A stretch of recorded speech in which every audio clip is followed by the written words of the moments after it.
Hello, Hello, we're live good again. evening. Good evening. We are coming to you live from Around the Leaf Consulting. I am Carl Knock. I am the digital strategist, and with my wife, Nicole Knock. I am the business strategist. I'm the ideas person.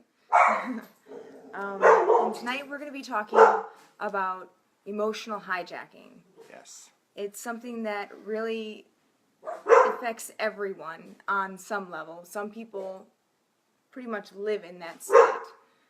So I feel like it's a really important thing to understand, to grasp, to be able to control in your life, in your personal and business life. So starting off, we figured we'd talk a little bit about the neuroscience behind it. So emotional hijacking. Well, really, what led us to this was the story from yesterday. Was how our 5 and 7 year old were having this. Our 7 year old was emotionally hijacked by our 5 year old at the dinner table. He started chewing with his mouth open, and she just lost it. So what ended up transpiring, and what we're going to be talking about this evening, is what emotional intelligence is and why it's important, and kind of the benefit of recognizing that, and what the outcome can be. Absolutely. So first we'll kind of start with the neuroscience behind it. Basically, emotional hijacking happens when there's such a strong emotional response that it's actually used to be called, or is called, the amygdala hijack as well. That is your fight or flight response. That's your adrenaline, your cortisol, your do or die kind of scenario, and that overrides your neofrontal cortex. Is that right? That sounds right. Yes. Yeah. Go on. I'm gonna make sure that's right. Okay. That talking about the amygdala and how the neuroscience behind what really happens in your brain when you have an emotional hijacking. Absolutely. And so really when these emotional hijackings happen, you don't have any control over them. And it's any emotion that can kind of spur them, whether it's, you feel like a common example of this is just driving down the street and that person cuts you off or something like that, and you end up having an outburst that's not normally like you. It's not normally like you to be an angry person or to call people names, or really you act out of character because it really isn't your character that's reacting. It's pure emotion. Right. And it's all a physical process. Another idea of this would be if little things add up and little perception, like, walking down the street and the taxi splashes a puddle and it gets your pants wet. And then you finally get to work and you spill your coffee. And then it's the whole, you go home and you kick the dog type thing. I don't know if everyone is familiar with that. It's when everything goes wrong with the day and you take it out on someone else. So that you can slowly get emotional hijacked as well, and you can live in a constant state of emotional hijack as well. That's when you have such stress on you that literally your emotional response is driving the boat. Now, kind of the problem with this is that then, if your emotion is driving the boat, it's getting the most oxygen and blood in that part of the brain, which means that your logic or thinking or decision-making part of your brain is, I believe they said 10 to 15 points, your IQ drops when you are right, yeah. Emotionally hijacked. So kind of what we went through yesterday, we were talking about competition and the importance not to focus on competition. And it kind of plays with this as well, because as we said yesterday, Blockbuster and Hollywood Video, they were focusing on competing against each other. And when they started focusing on competing against each other, they were probably so stressed about that competition that they weren't, able to see the full picture and, work on full capacity and make the right decisions in that arena. And this can happen to whole organizations, because if the leader is emotionally hijacked, then he's frenzied and stressed out. Yep. So then the person, right below him gets the stress on their shoulders, and then they get frenzied and they get stressed out, and so on and so forth. And it affects the entire company culture and structure in that way. Absolutely, yeah. It starts with, hey Celeste, I saw that you said hey, and we have quite a few different people in with us. Thank you, welcome. Welcome. Yeah, it can start just as simply as that frustration, and build from there. Just, frustration, something that you were expecting didn't happen the way it was, and it just kind of builds from there, and you feel kind of hijacked, and it just, yeah, I think it's really important, and kind of the neuroscience behind it is that, it really is a neurological thing that happens. Is, this focus we were talking about yesterday, when you're focused and this emotion happens, it's calling for an action. And if we're not prepared for how to act or react, it's very easy that we can go the wrong direction. Absolutely. And end up just, affecting someone else's day, screwing something else up, doing poorly on a test or work project, or, handling something with your kids or your spouse or loved one, or a furry friend. It's the... Got it. It really has these emotions that build, and one can lead to another. When we ignore that emotion, it can sometimes lead to others. Absolutely. So yes, that's an interesting question. Does it have anything to do with the law of attraction, as in manifesting? I would say in part yes, because if you're in a more vulnerable state, then you're more likely to get emotionally hijacked. So if you are putting those negative vibes out in the world and you're already kind of working, actually, I would say in that state, you're pretty much constantly hijacked. Because at that point, you're thinking negatively, you're not really optimistic about what's going to happen next, and that already kind of puts you at a disadvantage to handle those challenges, or to handle, a spur of the moment emotion. And so if you put out positive, then you're going to see things in a more positive level, if that makes sense. But I'm not sure if that would mean that it would necessarily override that part of it. I mean, mindfulness and meditation and everything, those are all ways to combat, and we'll get into those ways a little bit later. But those are ways to combat these emotional hijackings, which kind of plays into the law of attraction, really.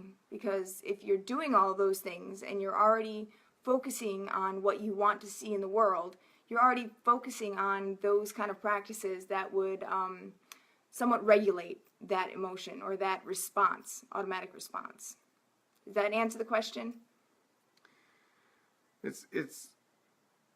mean, the law of attraction, I think the focus of the law of attraction and manifesting might be kind of a side view of being emotionally hijacked. Really, you have to know how to, and we're going to get into this on really what are some ways that you can, when that happens, what to do, and why it happens. What is your brain trying to tell you?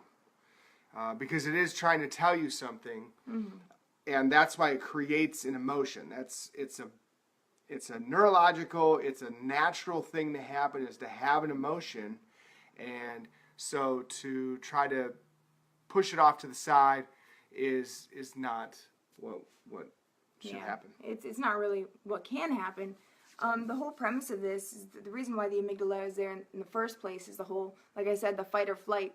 So, back in caveman days, if that's your line of thinking, what they believe is that the amygdala was responsible for the fight or flight because, say you leave your cave and, there's a rustle in the bushes, and a saber-toothed tiger comes out. And, you look at the tiger, look at the situation, and before even, making a decision, your amygdala takes over for you and says, okay, can I eat it, or will it eat me? And in that case, of course, it will eat you. So you run. That's kind of the whole point. It's a survival method. But nowadays, with, the different stressors on us and the different kind of challenges that we face, it's more prevalent to the more refined emotions. So it's still there. It's still wreaking havoc. Well, actually, now it's just wreaking havoc. Because then you end up in the situation where maybe you have an outburst. Or, maybe you end up, going off on a coworker, going off on a boss, or going off during a meeting. Like, these are all, negative things that could happen from an emotional hijacking that you would never want to happen. Like, this isn't planned. But there are ways to circumvent that, but that's not where I was going. Well, I will. Hey, Claire, Susanna, and Nathan, welcome. And Nathan's question is it tied to altruism, depending on the size? And so, and this is regarding emotional hijacking. Nathan, I think that as far as altruism goes, I don't know if that's, it depends on what the emotion we're talking about. There's quite a few different categories of emotions. Some argue 8, some 10, but there are different ways, that, and then, there's subcategories, but we're talking main categories of emotions. Yeah. I think the simple way to sum that up, as far as altruism goes, is altruism is where that why becomes stronger than the flight. So you're in that, that moment of, intense adrenaline rush and cortisol rush, and you say, either I'm going to jump off, or rather run in front of this car and push this baby out of the way, or just watch it happen. And I mean, different personalities handle that differently because their brain is structured differently. But that's when that fight or flight ends up, that the why, when you do fight and you're going to lose, that's greater than, it's still an automatic thing. So really, altruism, it's actually really pretty, it's an interesting concept because it's still automatic. So, altruism. Yeah, that's your amygdala's decision. That's not, there's no decision there at all. So you could be completely altruistic, but not even know it. Does that answer the question? And thank you for those who have shared this video. We appreciate that very much. Absolutely. Thank you. We appreciate the thumbs up and the hearts, and as well as joining us. And so as far as neurological, or the neuroscience. Oh, he's saying depending on the size. I don't know that. I have not the amygdala. looked that up. I might have to delve into that a little deeper. That's kind of interesting. As far as the size of the amygdala could kind of say how altruistic someone could be or not be. Is that what you read, Nathan? Hey, Rabbit! I see rabbits in the room. Yep, thumbs up there. All right, cool. Oh, there is a TED Talk, so I'll have to check that out then, definitely. I love TED Talks. Yes. And Nicole just today figured out her first topic. We'll keep it a hush for now. But her first TED Talk topic. And so as far as getting back to the neurological aspect of it, so the amygdala, what happened? I mean, you had this fight or this flight, and I've heard argued as well that it could be where your brain just doesn't realize what it needs to do, and it sometimes can freeze, or it can just, before you either fight or flight. And so I think, what do the neuroscience say? Well, that's actually an interesting point, because I was just I just watched a thing today. I can't remember exactly where it is, but and I was watching a thing about MBTI and how that kind of transitions into that, and how that coincides with the emotional intelligence part of it. And this particular person, I believe they were introverted. Oh no, they were sensing. That's what it was. They were sensing. So they were saying that they had just moved to a city, and excited about the new house that they bought and everything like that. And not even 2 blocks away, gunshots rang out.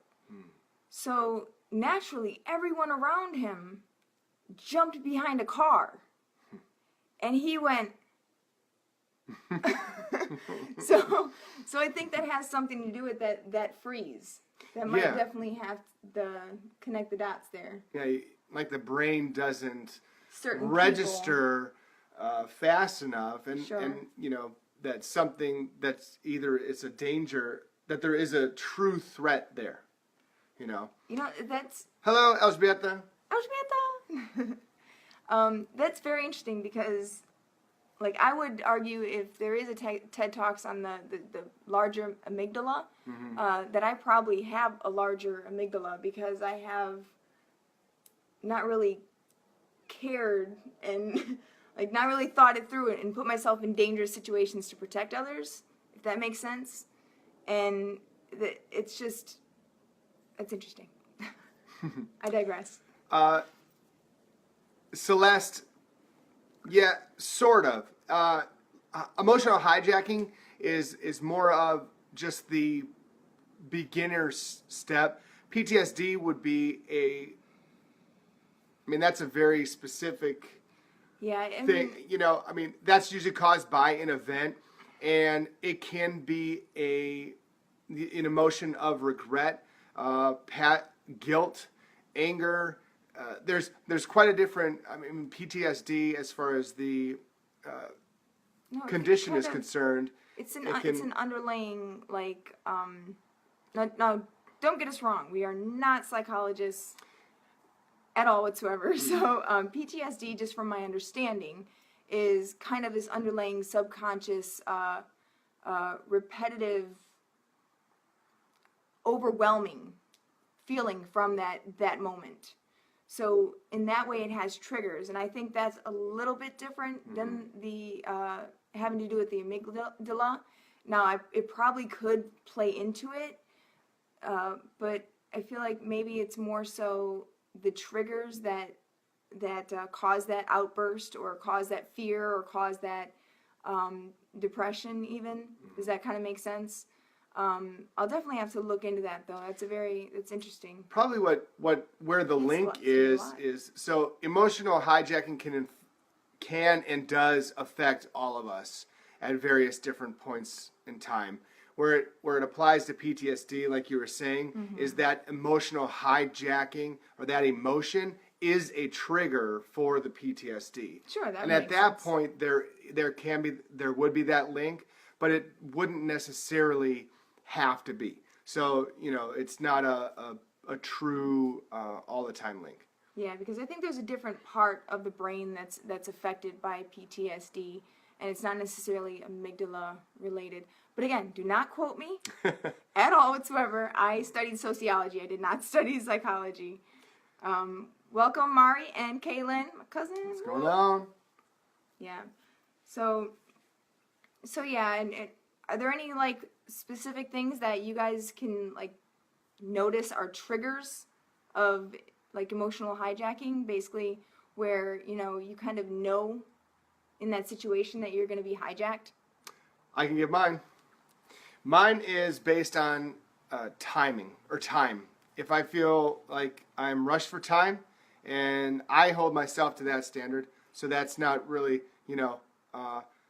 and we're going to get into a little bit later here on how to combat a few of those specific kind of categorical emotions. Yeah, sure. But yeah, one for me is if there's a sense of that we need to be somewhere at a certain time, my mind will definitely hijack me, and if it can get to when I'm in the car and I spill something, and so that's me. That's mine, is when there's a sense of urgent, like time, and then I put the urgency on it. It's not necessarily that there's an urgency on time. Just my definition of being late to an event is different than others. So I wrote that rule, so sometimes I have to realize that might not be a fair rule in certain situations. So, and that's me. And here's me. I'm like, we have 1 minute left. We don't have to be there yet. I'm horrible at that. But yeah, one thing I kind of thought of before this little broadcast or hangout is that you hear, and some people are going to be like, oh, how dare you? You're going to be emotionally hijacked just by me saying this, okay? But the moms who end up in a situation where they don't necessarily make the best choices for their children, whether it be, harming them or neglecting them or something like that, I don't condone it at all whatsoever, but when it comes to the stress that goes with motherhood, especially like these single mothers and the people without help, they're constantly emotionally hijacked. Like, they're not using their rational brain at all. It's a physical thing. Like, they're not, you don't see a mom walking with a baby and think, man, they're going to do something to that child. Well, I mean, sometimes do.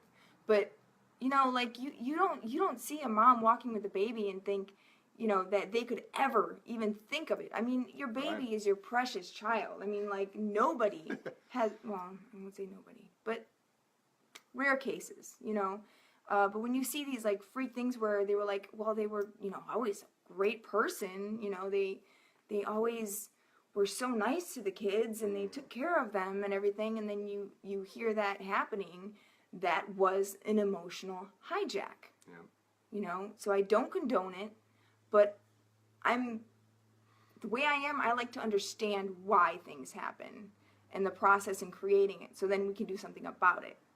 And that's why whenever I've ever heard, someone with a child reach out on Facebook even and just say, I can't do this anymore, I contact them. And I urge everybody to contact that person, because that's not them talking. Right. That's not the person who is excited about expecting, like there's something to that. And everybody has reacted to their child in one way or another, that they sit back, an hour later and they're like, wait a minute. Was that the right way to do that? Like, you're stressed out with your job, you're stressed out with this, and you just get overwhelmed in the moment. So, that's my rant. Absolutely. Great rant. I love her rants. I do. He hears them all day. We rant back and forth. It's great on topics all around. And now we're sharing it with you guys. Yeah, let's just rant live. So, I think this is a good Go ahead. segue to get into, So you're emotionally hijacked. Now what? You know, you've We're got. not there yet. We're not there yet. Mm-mm. Okay. Nope. Because when you get emotionally hijacked, I wanted to make a point. Sure. Because, you know, when people get emotionally hijacked and they become abusive or irrational in every sense of the way, they usually act outside of what their norm is. Like, this isn't normally how someone would react, you know. So then there comes this point where it's like, wait a minute, you know, did I just do that? And if they don't know that they can be emotionally hijacked, there's like this cognitive dissonance where, you know, their values don't and their beliefs don't meet up with each other. Like, am I a jerk who just told that person off? Or am I a great person who goes to church every Sunday and, you know, plays with the kids and everything, you know? And so they tend to have to drop one of them. That's the cognitive dissonance about it. And they can excuse the one that they did, you know, the lash out, because that person shouldn't have pushed me that far. It was that person and then that car that did that. You know, yay hearts. Yes, thank you. But or they, you know, or they assume the other role where their emotional hijacking becomes their personality, really. Where they say, okay, well, maybe I'm just an a-hole who doesn't have a temperature, you know, who has a short temper and all this stuff. So one of those has to be dropped in order for harmony to happen in your brain, and that's what your brain constantly wants. It wants that harmony. So that's my rant. That's no, that's good. Mm-hmm. That's good. So before we get into the, you know, what to do next, is there anything? Ooh. Do you guys have any questions at all yet? Brew We're loving these questions. I love feeding off the questions. Yes, and the likes and the shares. Mm-hmm. If you're liking what Absolutely. you're hearing, feel free to share it with your friends. Mm-hmm. Absolutely. How's everyone doing? While she's looking over her notes, how is everyone doing? I had a great day.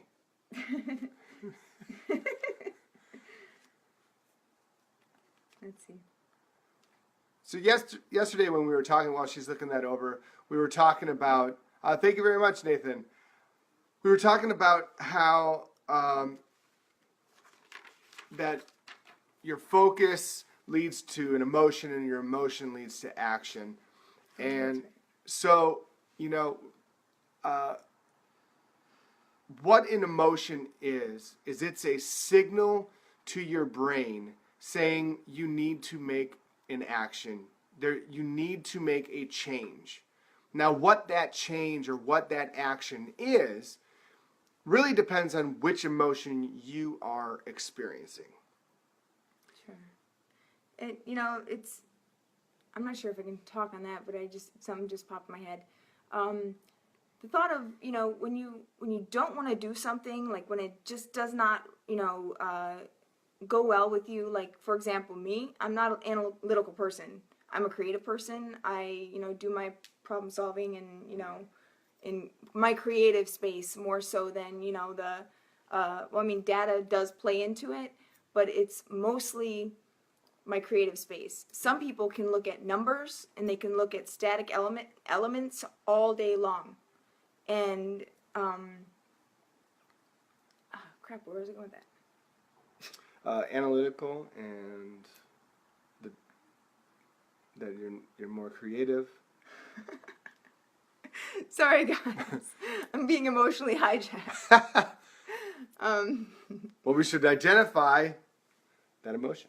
Yeah, absolutely. So the best way to kind of realize it's happening is to, or rather get control of it happening, is to identify the emotion and actually say it. Like, I'm angry. Because what that does is it actually steals blood from, you know, the amygdala, and it goes to the reasoning. Like, if you say that kind of, you know, statement or a question that's logical, then it actually brings your brain physically brings your brain to logic. So that's one of the things. Yes. So, yes, you need to identify, like she said, you need to identify what emotion you are experiencing. Whether it's frustration, maybe you're hurt, maybe you feel disappointed or guilty about something. These are all, or overwhelmed, you know. These are all different emotions that affect us on any given day and that can really hijack our success, our relationships, so many different things where that is, you know, we can really end up hurting someone, including ourselves, when we get into those, you know, and not identifying those emotions. Because again, when you do not identify them or you do not take action on those emotions, they don't go away. No. You know, they end build up up. intensifying or converting to larger. You know, if you're hurt and you just hold that in, it can build and build and turn to anger. Yeah, that's when you have the bursts, like the knockdown, drag out, you know, fights in a relationship is when you don't start talking about the little stuff first. You know, that's kind of a technique that we use where if he does something to aggravate me or I do something to aggravate him, it's kind of among us where we have to tell that person, not necessarily to pick a fight, but to tell that person to get it off of us so that it's not building up and without us even knowing it, you know, that way. And plus, it's easier to identify and get through that emotion when you're a team. You know, if you're holding it all in, you're the only one that's dealing with that. And the moment that you communicate, and this is really key to how you change, is there are a few. So if we can go into kind of what to do, so there needs to be a change. Actually, no, I do have a point. Wait. Dang, it was there. I should keep saying, this is what we need to do. I'm not your trick pony. That was like the second time it happened. Third time, something. But yeah, so you need to identify that emotion. You also need to appreciate the emotion. So you need to appreciate the fact that your body is sending you this signal. It's saying, hey, you need to change. And so what happens? I thought of my first point. She thought of it. Go ahead. When you get into something that you don't necessarily, you know, doesn't go with you. Like, you know, I'm creative, I'm not analytical. So whenever I get into an analytical mode, or whenever I get to have a job that is analytical, my brain pretty much pushes it away as a defense mechanism because it's not used to that. But that's a good point to actually take to, or rather, that's a good starting point to change that. Right. Because if you're not strong in analytics, then that is a weak kind of part of your brain or level of your brain in the personality sense. That was my point. Absolutely, absolutely. And much to what Nathan said, you can turn that sadness into trees. Now let me describe to you how you do that, right? So there's 8 to 10 basic emotions. I'm gonna highlight 3 of them that can really be game changers. If you can know how to identify these emotions and know what you need to do to change them, it's going to be game changer for you. And the first one is being overwhelmed. So when someone is overwhelmed, it's where you have an inability to evaluate what's really important and what isn't. And so what ends up happening is you're trying to tackle many different things, and you're setting expectations for yourself. And what can happen is that those expectations lead this emotion of feeling just overwhelmed. You feel like you've set this standard to, you need to be at this standard, and because you're not there, you're working, you need to be doing this and that and this and that to get there, and it starts to make you feel overwhelmed. And Dumbs you down. right. And so when you feel overwhelmed, what you need to do is you need to do a needs analysis or a needs assessment of yourself. Mm-hmm. Write out what's a need and what's a want, and when you can isolate those needs, what you really are needing at that moment, then you need to organize those by priority. So what's those red hot ticket items, and what's, all of them are probably pretty important, but which one is that top one? And then what you will need to do is take that top one by itself, write it on its own sheet of paper, note card, whatever, tape it to your mirror, write it on your mirror with soap, whatever, and that's what you focus on, and you just figure out what needs to happen in order to tackle that one thing, and that's what you focus on. And your focus, then, you now have an opportunity to take just that one thing and really learn, and and that's how you can start taking one at a time, is by isolating those needs. Sure. Mm-hmm. Are you finished? You're going. Okay, so the next one I'm going to talk about is feeling hurt. So when you're feeling hurt, this is a message that an expectation of yours was not met by either, was not met by someone, and that you have a sense of loss. So when you feel hurt, your body is telling you, or your mind is telling you that, hey, your expectation, someone didn't live up to that, and you almost feel indicted, right? You feel like you've lost something, dignity, you've lost success, you've lost all these different things. Thank you. So you've lost all these different things, right? So when you identify them, you're going to want to change it. And there's two ways that you can do that. You can either change your belief, or you can change your approach. Okay, these are the two different ways that you can do it, either your approach or strategy, however you want to do that. And when you change what I mean by belief is, that's that expectation. You need to really realize, is what I'm expecting realistic? Mm-hmm. Is that something that people, an average person, or is that just me? Like in my case, when I was saying on time, my definition of what's on time, early, and that is based on my own personal experiences. And so that's not everybody's definition. And if I take that internally, I can get hurt. I can be hurt. The other way is to change your approach. Thank you for sharing.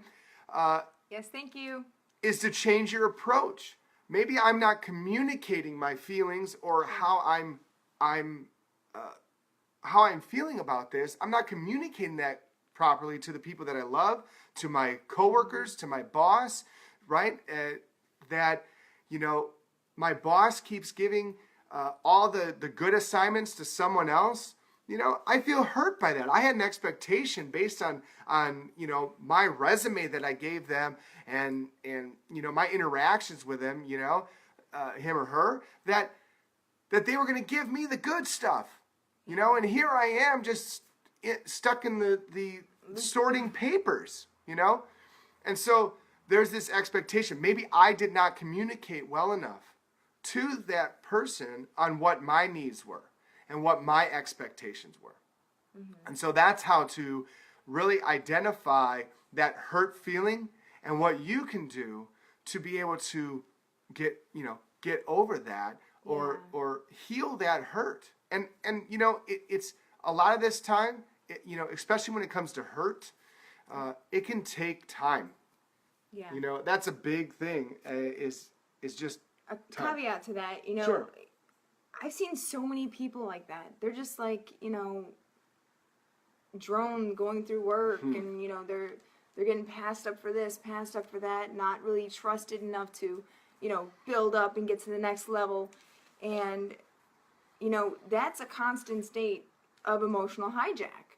So at that point, that person can't even function enough to make the decision, the good decision, to, get out of that trap. Yeah.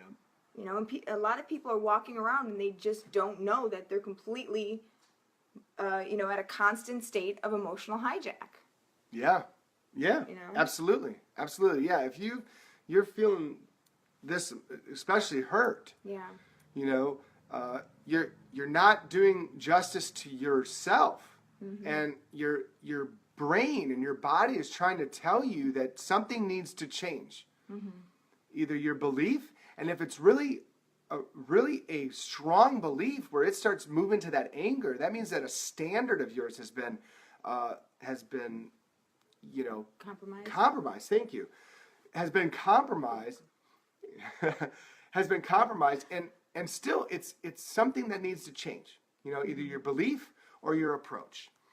The last one that and again there's 10 of these that I've isolated, and I have the list on how to, so if you have a specific emotion that you really want to bring out, put those in the comments, and I'll see if I can't answer that.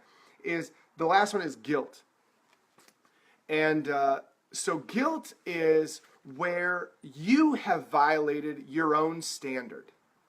So there's a standard that you set in yourself, in your mind, and you have now violated that.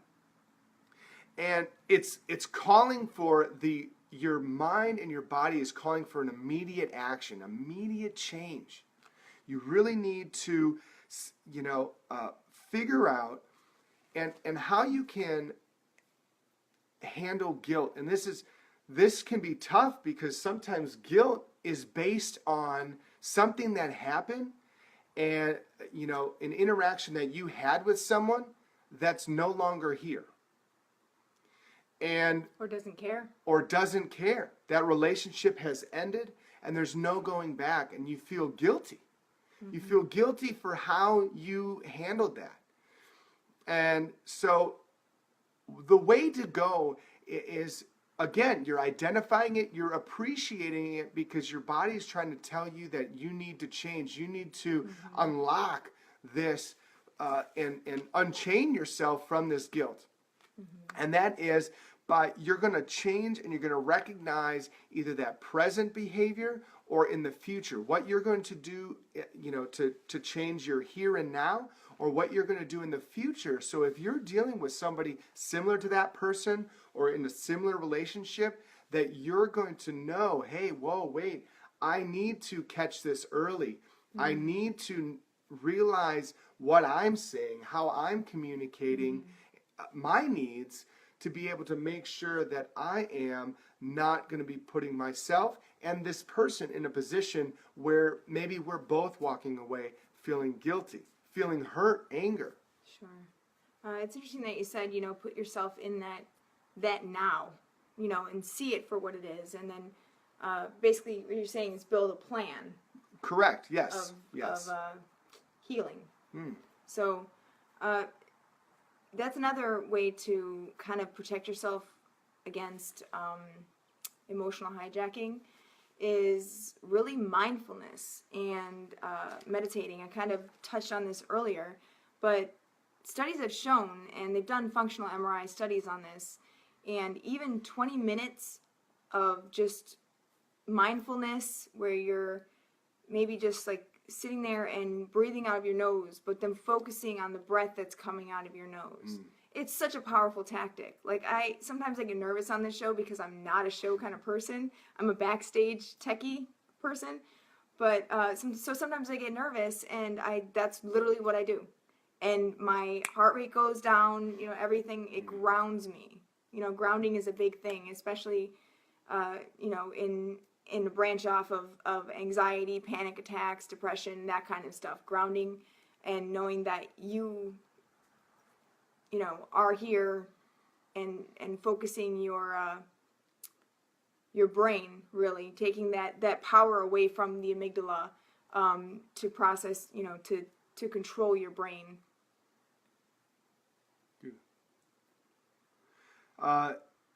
So studies have shown that just 20 minutes a day, 4 days, changes your brain physically. That's huge. I mean, it builds those new neural connections and strengthens the ones that are there. So. Yes. So Celeste said that a lot of times what kind of piggybacks on guilt is shame. Sure. And you're right. You're right. Those kind of go hand. You're right. Those kind of go hand in hand. Mm-hmm. And you really, when you identify those, you have to kind of setting an immediate, you feel shame that why would I have even done that?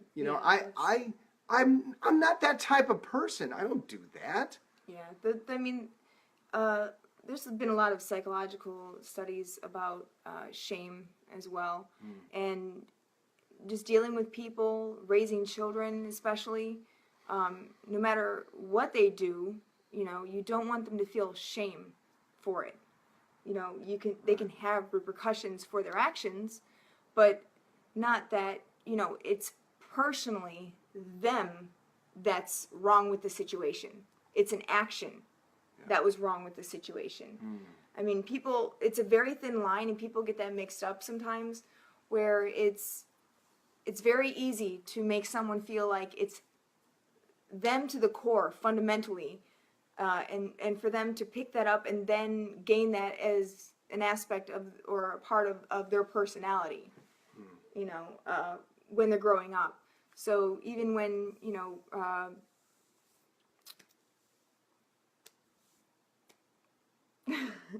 I want to say punishing. I don't want to say punishing, but when punishing, for lack of a better word, at the moment,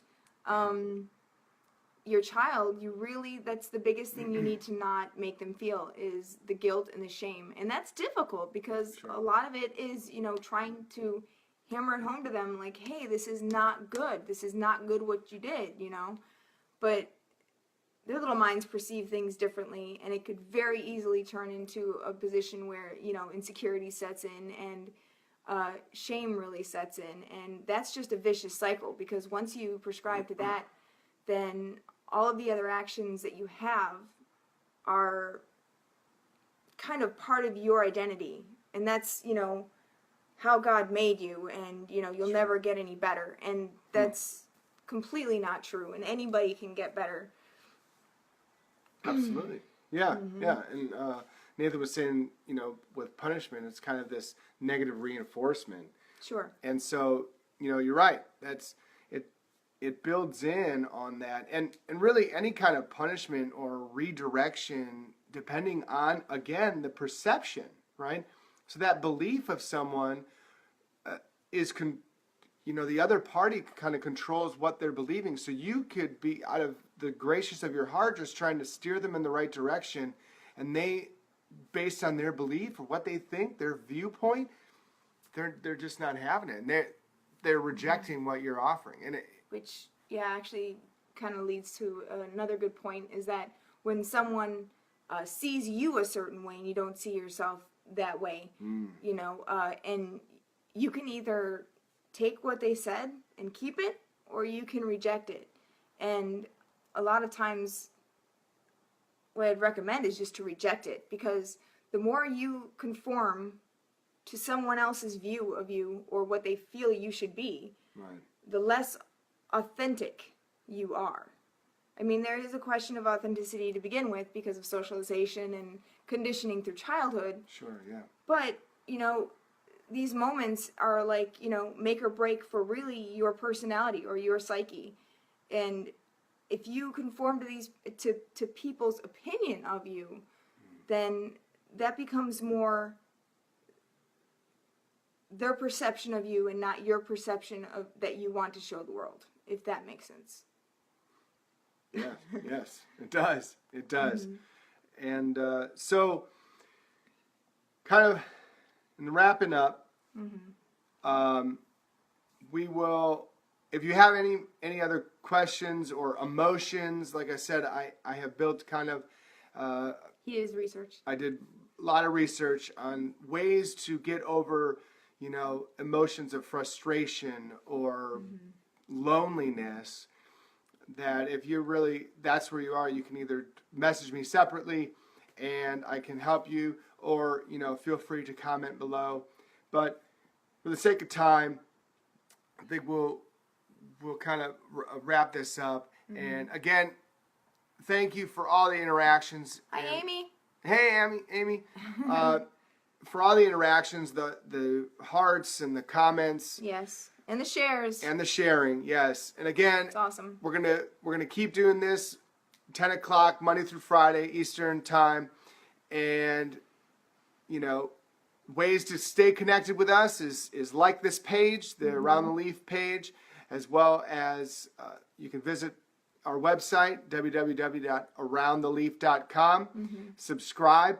We're going to be putting together some content to be sending out, and get on that email list. We're going to be putting out a lot of these kind of.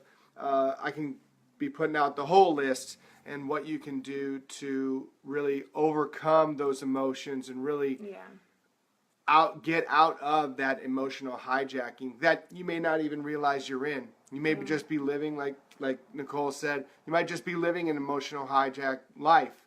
And, it's time to set yourself free. And when you can do that, you almost feel weird at first because you're like, whoa, it's like when you take a weight off of your shoulders, when you have that control, that a whole new life appears. Yes. When you end up taking back control of your life from your emotions, it's a game changer, definitely. Absolutely. So again, we will see you here tomorrow night, same time, same place, and we will. If you have any suggestions for shows that you want us to do, or you want to hear about, whether it be personal development, business development, kind of fun ideas. Tomorrow is Friday, so we were thinking Wine Friday because it's Wine Friday. So any little ideas or anything, please feel free. If you want to be a guest on the show, reach out to us. Yes, we would love to have you as a guest on the show. We love. We had a guest last week, and we like to get regular guests on our show. So with that, if there's no more comments, we will say good night. Good night. We'll see you tomorrow. Good night.